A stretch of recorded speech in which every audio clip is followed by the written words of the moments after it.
Hello everyone, my name is काल सोनी। तो क्या आप हमारे साथ पढ़ने के लिए एक्साइटेड हैं? तो आज हम लोग पढ़ेंगे बोर एटॉमिक मॉडल। बस सबसे पहले हमें इमेजिनेशन की दुनिया में जाना होगा, और इमेजिनेशन की दुनिया में जाके हमें सोचना क्या होगा? Solar system. ठीक है। सोलर सिस्टम में हमारा एक सन होता है। ठीक है। और उसकी सराउंडिंग में कुछ ऑर्बिट्स होती हैं, और उन ऑर्बिट्स पे कुछ प्लैनेट्स रिवॉल्व कर रहे होते हैं। अब ऑब्वियसली आप इतने बड़े तो हो ही गए हो कि ये तो इमेजिन कर ही सकते हो। ठीक है। अब जो हमारा एटम है,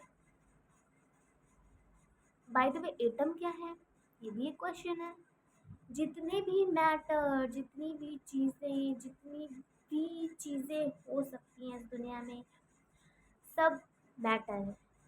आप, मैं, ये फ़ोन, कैमरा, सब कुछ क्या है? मैटर। और उस मैटर की जो सबसे स्मॉलेस्ट यूनिट हो सकती है उसे हम एटम कहते हैं। ठीक है। अब मैंने आपको कहा था सोलर सिस्टम इमेजिन करने के लिए।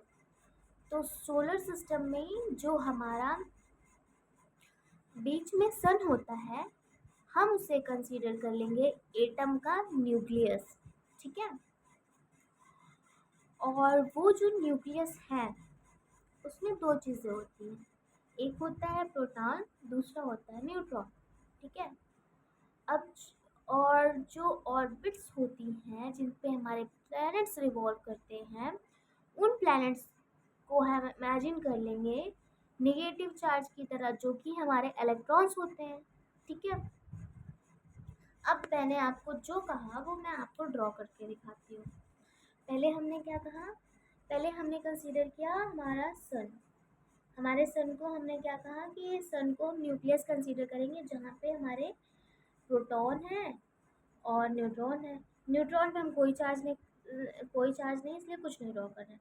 बट प्रोटॉन पे हमारा पॉजिटिव चार्ज है, इसलिए हम पॉजिटिव साइन दिखा रहे हैं। मान लीजिए दो न्यूट्रॉन है और दो प्रोटॉन है बीच में। ठीक है। ये हमारा सन है जिसे हमने न्यूक्लियस कंसीडर किया है एटम का। ओके। फिर हमने बना दिया ऑर्बिट्स, क्योंकि हमारे ऑर्बिट्स होती हैं प्लैनेट्स के सराउंडिंग में। तो हम एक और ऑर्बिट बना देते हैं। ठीक है। अब यहाँ पे प्लैनेट्स रिवॉल्व कर रहे होते हैं इस ऑर्बिट पे। मान लीजिए यहाँ, ठीक है, रिवॉल्व कर रहे होते हैं। अब इन प्लैनेट्स को हमने क्या कहा है? इलेक्ट्रॉन मानने के लिए। और इलेक्ट्रॉन पे होता है निगेटिव चार्ज, तो निगेटिव चार्ज हम ऐसे बना दें। ठीक है।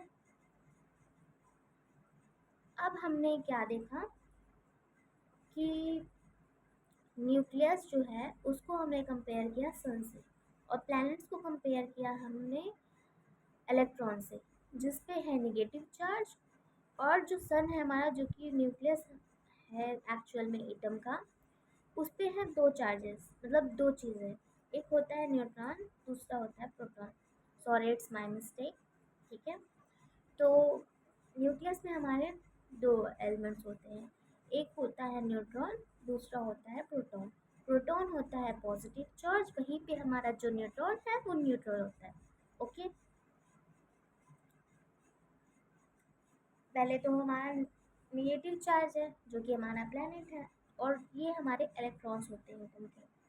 फिर हमारा पॉजिटिव चार्ज होता है जो कि प्रोटॉन है। ठीक है।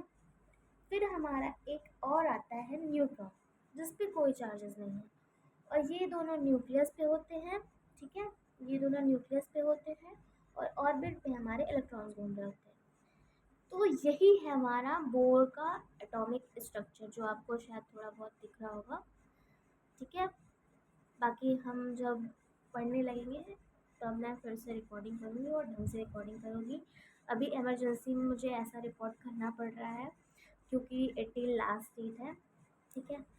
और कल मुझे कैसे भी करके अपलोड करना पड़ेगा अपने रेज्यूमे के साथ। सो ये सब बातें अलग हैं, मुझे अभी पढ़ाने में फोकस करना चाहिए। आप समझ गए कि एक्चुअल में बोर का स्ट्रक्चर ऐसा है। ठीक है। बोर ने एटम का जो स्ट्रक्चर दिया वो ऐसा। ठीक है। अब बोर ने कुछ दिए पोस्टुलेट्स।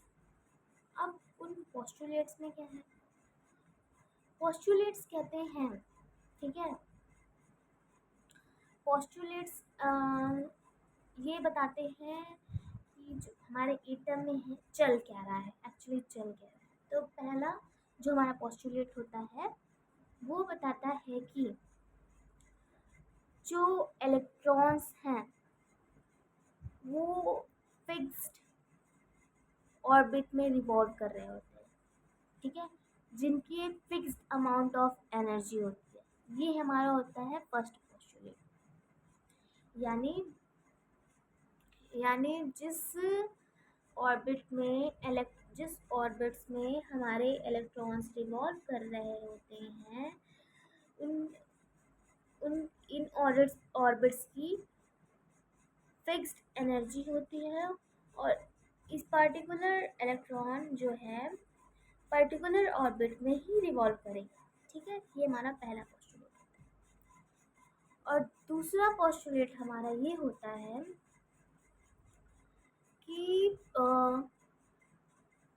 जो इलेक्ट्रॉन है वो अपनी ही ऑर्बिट में घूमते वक्त ना ही कोई एनर्जी लूज करेगा, मतलब कोई भी एनर्जी लूज नहीं करेगा, ठीक है। जब भी किसी ऑर्बिट में पर्टिकुलर एटम रिवॉल्व कर रहा होगा उस टाइम पे वो कोई भी एनर्जी लूज नहीं करेगा। ये हमारा बोर का सेकेंड पोस्टुलेट होता है। और थर्ड पोस्टुलेट्स क्या होते हैं कि एक ऑर्बिट से दूसरी ऑर्बिट में जंप करने के लिए, क्योंकि ऐसे से कई सारे ऑर्बिट यहाँ बीच में न्यूक्लियस मान लीजिए, ठीक है, और ये ऑर्बिट्स हैं, तो ऐसे कई सारे ऑर्बिट्स हो सकते हैं ना। तो एक ऑर्बिट से दूसरी ऑर्बिट में जाने के लिए या तो हमें एनर्जी ऐड करनी पड़ेगी, ठीक है, या तो वो इमिट होगी। ओके। अब इसमें क्या देखा जाएगा, जो हमारे सबसे अंदर वाली ऑर्बिट होती है उनकी एनर्जी कम होती है एज कम्पेयर टू बाहर वाली, ठीक है। मतलब जैसे जैसे ऑर्बिट को हम बाहर की ओर देखते जाते हैं तो एनर्जी इंक्रीज करती जाती है, ठीक है। और जब भी हम अंदर वाली ऑर्बिट में से इलेक्ट्रॉन को बाहर वाली ऑर्बिट में ले जाना होगा तो हमें एनर्जी देनी पड़ेगी। ये बात अच्छे से समझ लीजिए। थर्ड पोस्टुलेट हमारा यही कहता है कि जब भी हमें एक ऑर्बिट से दूसरी ऑर्बिट में जंप करना होगा, स्पेशली अंदर वाले से बाहर वाली ऑर्बिट में जाना होगा, तो हमें एनर्जी देना होगा, ठीक है। वहीं पे अगर वो बाहर वाले इलेक्ट्रॉन से, मतलब बाहर वाले, sorry sorry it's my mistake, बाहर वाली ऑर्बिट से अंदर वाली ऑर्बिट पे इलेक्ट्रॉन हमारा अगर जंप करता है तो वो एनर्जी रेडिएट करता है, ठीक है, इमिशन होता है। कोई कुछ अमाउंट ऑफ एनर्जी वो रिलीज करेगा तब जाके वो ऊपर से अंदर वाली बाहर, मतलब थोड़ा बाहर वाले से अंदर वाले साइड की ऑर्बिट में एंटर कर पाए, ठीक है। बेसिकली जब हम अंदर वाली ऑर्बिट से बाहर वाली ऑर्बिट में जाना है, अगर हमें जाना है या हम इलेक्ट्रॉन हैं और हमें अंदर वाली ऑर्बिट से बाहर वाली ऑर्बिट में जाना है तो हमें एनर्जी चाहिए होगी, एब्जॉर्ब करेंगे हम एनर्जी को, तब हम अंदर वाली ऑर्बिट से बाहर वाली ऑर्बिट में जा पाएंगे।